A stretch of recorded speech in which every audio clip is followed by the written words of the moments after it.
Salut les amis, nous sommes de retour, et oui, pour vous jouer un joli tour. Exit les vlogs de maison, exit les vlogs de placo, de tuto, tout le tralala, voilà. On repart sur des vidéos un petit peu plus passion, voyage, voilà, ce qui nous met le feu à l'intérieur, là, et qu'il nous tardait de repartir. Donc pas de suspense pour vous, parce que vous avez vu le titre, bien sûr. On est de retour, mais cette fois-ci sur un nouveau continent, l'Afrique. Même si on a découvert la Réunion, mais bon, c'est pas pareil. Là, c'est l'Afrique continentale. Donc on est en Afrique du Sud. Et ça commence très fort. On a des gazelles là-bas qui sont en train de s'abreuver. Parce qu'ici, en fait, on est dans un petit ranch où ils viennent alimenter un petit peu les animaux. Donc voilà, c'est leur business. Qui reste quand même sauvage, hein, parce qu'on s'est un petit peu approché et la moitié, ils sont partis. Mais en tout cas, j'espère qu'on va faire des belles vidéos. Parce qu'en tout cas, on a investi. On a investi dans du matériel, pas professionnel, parce que c'est beaucoup trop cher. Mais du matériel qui va bien et pour bien filmer bien de près, pour pouvoir essayer de zoomer un maximum sur les animaux. Je pense que ça va être pas mal, je pense qu'on va réussir à vous en mettre plein les yeux. Ouais, sur ces 3 semaines et demie qu'on reste là en Afrique du Sud. Pour vous poser le contexte, en fait ici nous sommes mi-août à peu près. Oui c'est ça, mi-août, on est le 15 août. Et nous sommes en Afrique du Sud et ici c'est l'hiver, hein, mais c'est la fin de l'hiver. C'est-à-dire que tout est sec. Vous voyez, les arbres, ils ont l'air un petit peu chétifs, quoique ils commencent à verdir un petit peu légèrement. Mais bon, comme le printemps chez nous, à la fin de l'hiver, hein, ça commence à verdir un peu. Les sols sont secs, etc. Donc je pense qu'on n'aura pas de paysage waouh à ce niveau-là. Je pense que ça restera assez sec. Mais bon, on fait avec. Hein. Sachez que vous, si vous venez en période de printemps ici, ce sera beaucoup plus vert, beaucoup plus joli. Mais nous, on va faire avec. Et logiquement, on voit un petit peu mieux les animaux dans cette période-là, maintenant. Donc bon, on verra bien. Tout ça, on le découvrira dans les 3 semaines qui arrivent. Allez, moi je vais aller au dodo, parce que cette journée a commencé il y a bien longtemps pour nous à Toulouse. Et on se retrouve ici au milieu des impalas, des gnous et des zèbres. Ça fait bizarre. Allez, on va aller faire dodo et on se retrouve demain pour aller faire un parc qui se trouve tout à côté.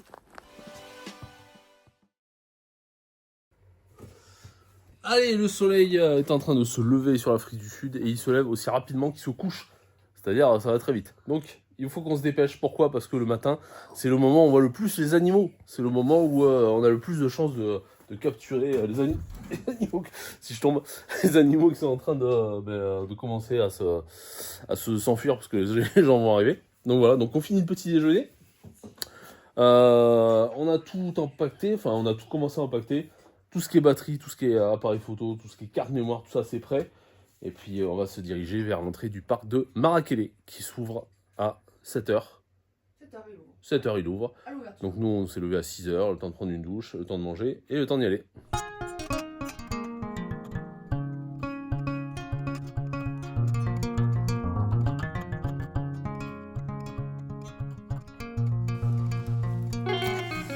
Voilà, j'ai les petits papiers. Bon. Alors dis-nous pourquoi que c'est pas comme aux États-Unis où ouais. On n'arrive pas et on rentre. C'est super long en fait, il y a plein de documents à compléter. Donc il y a toute une fiche avec combien de personnes, les numéros d'identité, il faut les numéros, pas forcément les montrer, mais les numéros de passeport de tous les participants, les occupants. Voilà, il y a plaque de véhicule, registre. Même si on a la carte en fait, il faut quand même faut remplir plein de documents et tout. Alors, il faut savoir qu'il y a un truc à commander sur internet d'abord, c'est ça? Alors, on a le White Pass. En fait, c'est une carte qui permet d'accéder en illimité pendant 1 an aux parcs nationaux. Si vous n'avez pas cette carte, il faut payer individuellement l'entrée, sachant que la carte est rentable à peu près, ça dépend en fonction des parcs, les prix sont pas les mêmes. 5-6 entrées, déjà c'est rentable. Donc nous on a pris la White Card. Voilà, sinon c'est comme aux États-Unis, c'est des entrées par jour en fait. Par exemple, Kruger, je crois que c'est 25 € par personne par jour. C'est pas donné non plus. Donc il faut prévoir aussi un budget pour les parcs. Voilà.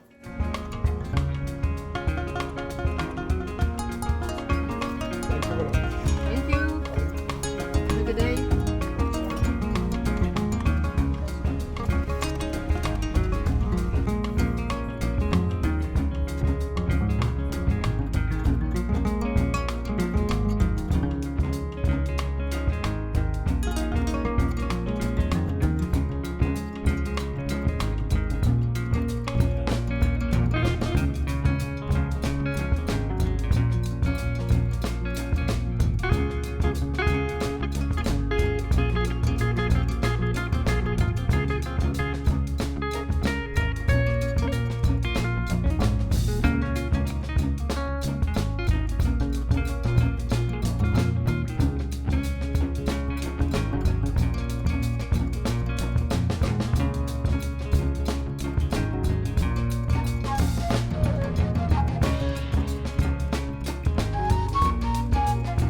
Alors généralement on n'a pas le droit de sortir de la voiture quand on est dans le parc, parce qu'il pourrait y avoir danger.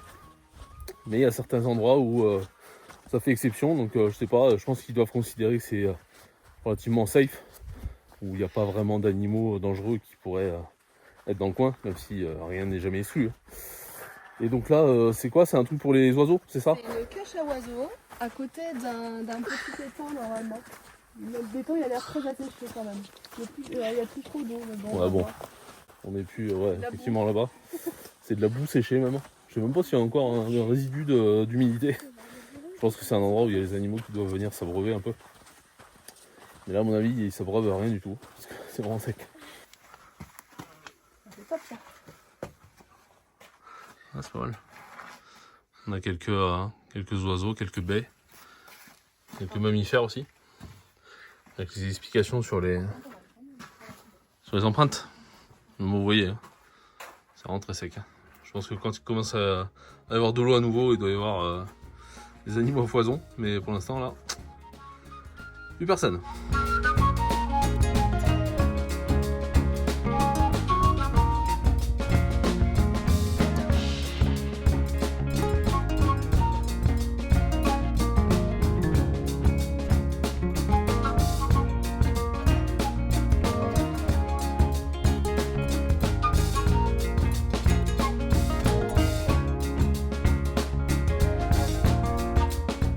Grosse surprise, on sort de la cache à oiseaux pour aller à la voiture. Et là, un troupeau de zèbres qui traverse devant nous à pied. C'est impressionnant. Voilà, juste à 10 mètres de nous, ce troupeau qui traverse. Et bah franchement, hein, c'était bien.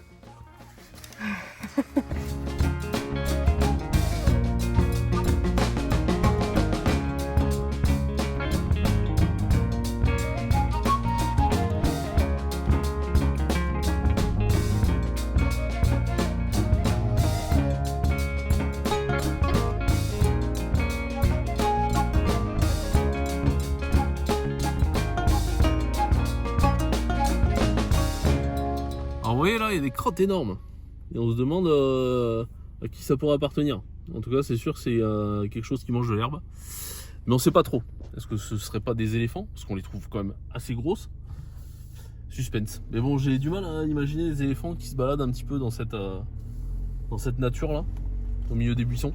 C'est épineux. Hein. Je sais pas. Ouais, ça a l'air d'être pas sympa à y aller. On a bien vu une girafe à l'instant. Qui se baladait au milieu des arbres à devoir faire comme ça tout le temps. Donc je sais pas, on verra bien. S'il faut, on va arriver là, et d'un coup là on va avoir un tac. Oula. Il y en a partout, il y a des caca partout. Ah, il y en a absolument partout sur les bords. Du nombre. Je sais pas.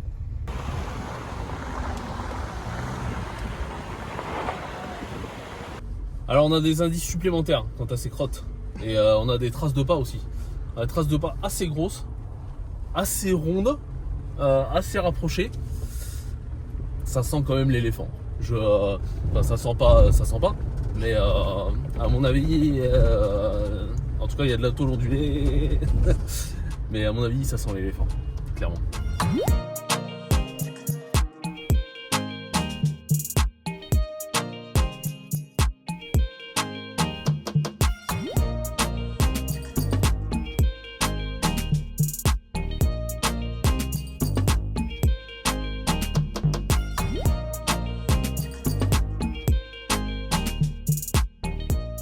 Superbe cette vue, hein, n'est-ce pas? Franchement, on est content d'être venu dans ce parc. En tout cas, d'avoir commencé par ce parc, ce séjour en Afrique du Sud, parce qu'il y a personne déjà. On est loin de l'agitation qui va y avoir dans le Kruger. Ce sera dans une autre vidéo, tout ça. Et pourtant, on a déjà vu quand même pas mal d'animaux. Hein. Donc, on n'est pas encore dans le Big Five, c'est-à-dire tous les animaux à capturer, les gros, que ce sont les rhinocéros, girafes, lions, etc. Mais bon, on a déjà eu une girafe. C'est déjà sympa. On a déjà eu des zèbres, on a déjà eu quelques petites biquettes là-haut.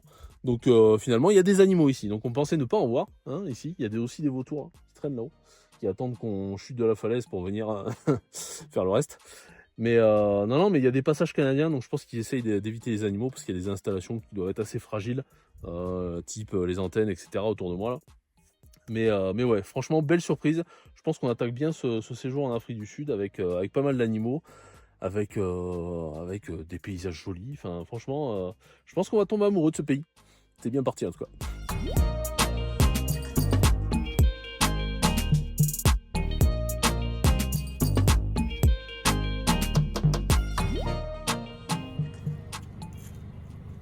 Bonjour. Bonjour Madame l'autruche. Bon, maintenant il faut que je vous parle du Tiny Zibi Game Farm. En fait, c'est l'endroit où on loge ici. On vous a pas trop montré hier parce qu'on est quand même arrivé un petit peu tard et puis le temps de contempler un peu l'endroit, de prendre des photos d'animaux, l'heure est passée vite parce que ici le soleil se couche très vite à 18 h, il fait déjà nuit. Et franchement, coup de cœur ici. Alors est-ce que c'est parce que c'est le premier logement? Je ne sais pas, mais en tout cas voilà, l'environnement est vraiment très chouette. On a les animaux qui sont très facilement visibles et accessibles. Alors ça, c'est le principe de la Game Farm. La Game Farm, en fait, c'est comme un genre de petit parc, une petite réserve assez petite mais quand même très grande.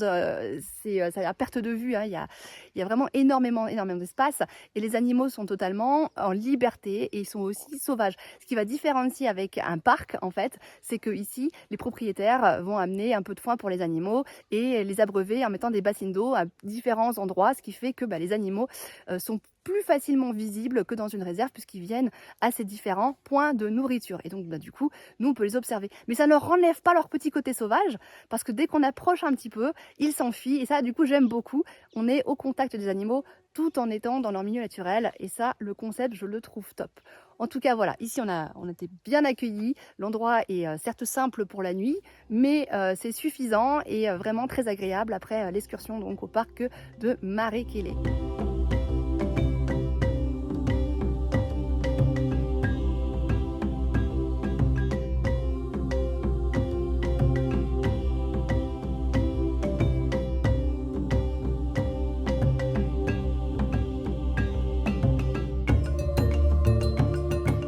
Et c'est sur ces belles images que va s'achever notre premier vlog donc en Afrique du Sud. Premier d'une longue série hein, parce que on va rester un peu plus de 3 semaines ici, donc je pense qu'on va en découvrir des belles choses. Donc pour ça, n'oubliez surtout pas de vous abonner. Et puis moi je vous retrouve dans la prochaine vidéo pour la suite de cette aventure en Afrique du Sud. Allez, à ciao ciao. Alors les nids de poules, c'est comme la tôle ondulée. Hein. C'est-à-dire que plus on va vite et plus on vole au-dessus en fait.